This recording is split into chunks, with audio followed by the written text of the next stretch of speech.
कल्पना कीजिए, अगर कल सुबह आप उठें और पता चले कि अखबार सरकार की अनुमति के बिना कुछ नहीं छाप सकते, टीवी और रेडियो पर केवल सरकार की बातें सुनाई दें, विपक्ष के सभी बड़े नेता रातों रात गिरफ्तार कर लिए जाएं, अदालतें भी आपके मौलिक अधिकारों की रक्षा न कर सकें, अगर पुलिस आपको उठा ले जाए तो आप जमानत तक न मांग सकें, क्या आप विश्वास करेंगे कि ऐसा कभी भारत में हुआ था?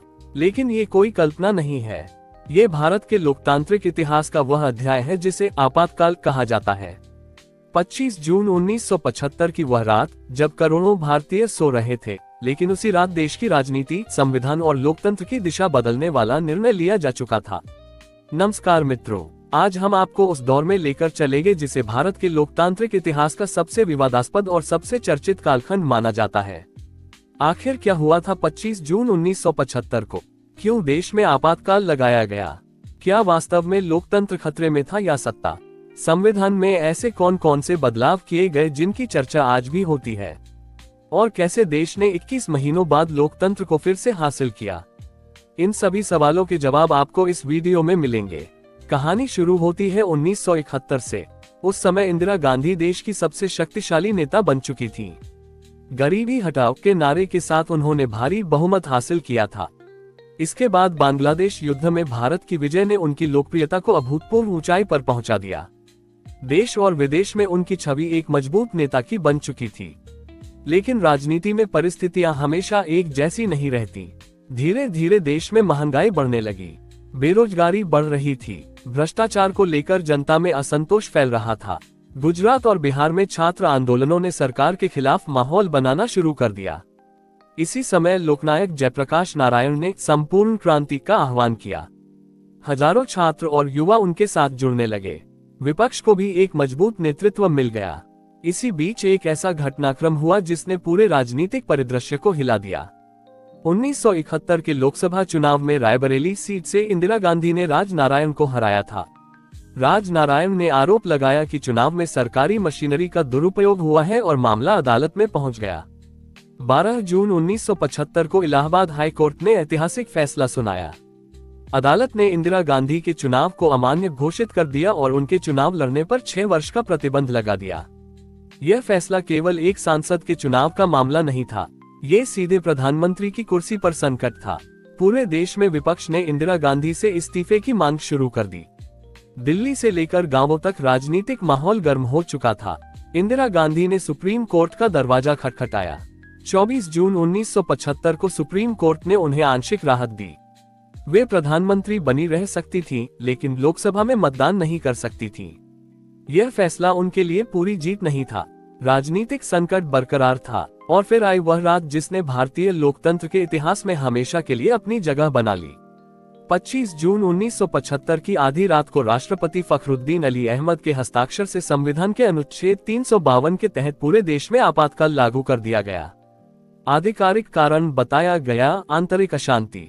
लेकिन जैसे ही आपातकाल लागू हुआ, पूरे देश में गिरफ्तारियों का दौर शुरू हो गया। लोकनायक जयप्रकाश नारायण गिरफ्तार कर लिए गए, मोरारजी देसाई गिरफ्तार कर लिए गए, अटल बिहारी वाजपेयी गिरफ्तार कर लिए गए, लाल कृष्ण आडवाणी गिरफ्तार कर लिए गए, जॉर्ज फर्नांडिस गिरफ्तार कर लिए गए। हजारों राजनीतिक कार्यकर्ताओं और सामाजिक कार्यकर्ताओं को जेलों में डाल दिया गया। लोग सुबह उठे तो उन्हें समझ ही नहीं आया कि रातों रात देश में क्या बदल गया है। लेकिन सबसे बड़ा झटका अभी बाकी था। आपातकाल के दौरान कई मौलिक अधिकारों को निलंबित कर दिया गया। संविधान के अनुच्छेद 14, 21 और 22 के प्रभाव को सीमित कर दिया गया। बाद में अनुच्छेद 19 के अधिकारों पर भी गंभीर प्रतिबंध लगाए गए। अभिव्यक्ति की स्वतंत्रता, सभा करने की स्वतंत्रता, संगठन बनाने की स्वतंत्रता जैसी लोकतंत्र की मूल आत्मा प्रभावित हुई। उस समय एक चर्चित सवाल पूरे देश में पूछा जाने लगा था, अगर किसी व्यक्ति को बिना कारण गिरफ्तार कर लिया जाए तो क्या वह अदालत जा सकता है?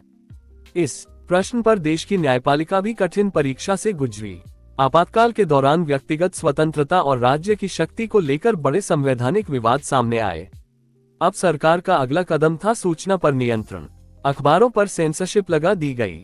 कई समाचार पत्रों को खबर छापने से पहले सरकारी अनुमति लेनी पड़ती थी। अनेक संपादकों और पत्रकारों पर दबाव बढ़ गया। सरकार की आलोचना करना बेहद कठिन हो गया। उस दौर का एक प्रसिद्ध कथन आज भी याद किया जाता है कि प्रेस से झुकने को कहा गया था, लेकिन वह रेंगने लगा। फिल्मों और सांस्कृतिक अभिव्यक्तियों पर भी प्रभाव पड़ा। कई रचनात्मक कार्यों को प्रतिबंधों का सामना करना पड़ा। सरकार के विरोध में माने जाने वाले कलाकारों और रचनाकारों पर भी दबाव की चर्चाएं सामने आईं। इसी दौरान संजय गांधी का प्रभाव भी तेजी से बढ़ रहा था। परिवार नियोजन कार्यक्रम को बहुत आक्रामक तरीके से लागू किया गया। विभिन्न क्षेत्रों से जबरन या दबाव में नसबंदी कराए जाने के आरोप सामने आए। सरकारी कर्मचारियों पर लक्ष्य पूरे करने का दबाव बताया गया। यह मुद्दा बाद में जनता के असंतोष का एक बड़ा कारण बना। लेकिन केवल प्रशासनिक कदम ही नहीं उठाए जा रहे थे, संविधान में भी बड़े बदलाव किए जा रहे थे। 1976 में 42वां संविधान संशोधन लाया गया। इससे मिनी संविधान कहा जाता है क्योंकि इसमें अत्यंत व्यापक परिवर्तन किए गए थे। इस संशोधन के माध्यम से संसद की शक्तियों का विस्तार किया गया। न्यायपालिका की भूमिका को सीमित करने का प्रयास किया गया। कई विषय राज्य सूची से समवर्ती सूची में स्थानांतरित किए गए। लोकसभा का कार्यकाल 5 वर्ष से बढ़ाकर 6 वर्ष कर दिया गया। आलोचकों का मानना था कि इससे सत्ता का केंद्रीकरण बढ़ा और लोकतांत्रिक संतुलन कमजोर हुआ। समर्थकों का तर्क था कि इससे शासन अधिक प्रभावी और स्थिर बन सकता था। लेकिन ये बहस आज भी जारी है। आपातकाल के दौरान राष्ट्रीय स्वयंसेवक संघ पर भी प्रतिबंध लगा दिया गया। हजारों स्वयंसेवक गिरफ्तार किए गए और बड़ी संख्या में कार्यकर्ताओं ने भूमिगत रहकर लोकतंत्र बहाली के अभियान में भाग लिया। विभिन्न राजनीतिक दलों, सामाजिक संगठनों और लोकतंत्र समर्थक समूहों ने अपने अपने तरीके से विरोध जारी रखा। लोक संघर्ष समिति के माध्यम से विपक्षी दलों ने जनजागरण और प्रतिरोध का प्रयास किया। Nanaji Deshmukh, Jayaprakash Narayan, George Fernandes, Ravindra Verma, SM. जोशी और अनेक नेताओं ने इस संघर्ष में महत्वपूर्ण भूमिका निभाई। समय बीतता गया, लेकिन देश के भीतर और बाहर लोकतंत्र की स्थिति को लेकर सवाल लगातार उठते रहे।